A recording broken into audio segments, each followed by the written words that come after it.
আসসালামু আলাইকুম রহমতুল্লাহ। আশা করি সকলেই ভালো আছেন। তো আমি খুবই অসুস্থ। সকলের কাছে দোয়া কামনা করতেছি, সকলেই দোয়া করবে। তো আসলে আমি খুবই অসুস্থ।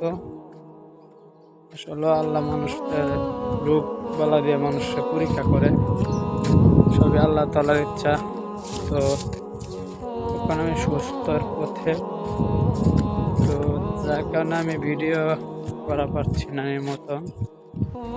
তো গণ অধিকারের যে বিষয়টা নিয়ে একটু কথা বলতে আসছি, সেটা হলো গণ অধিকারের সদস্য সচিব নুরুল হক নূর ভাই, পিপি নূর।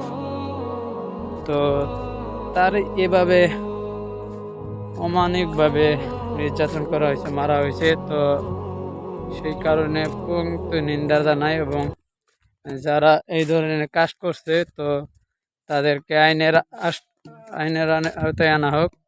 তো সকলেই দোয়া করবেন যাতে অতি শীঘ্রই নূর ভাই এবং তার নেতাকর্মী যারা আছে সকলে যাতে সুস্থ হয়ে যায়, এবং আমার জন্য দোয়া করবেন। আমি একটু অসুস্থ, যাতে অতি শীঘ্রই সুস্থ হয়ে যাই। তো সকলে ভালো থাকবেন, সুস্থ থাকবেন। আসসালামু আলাইকুম।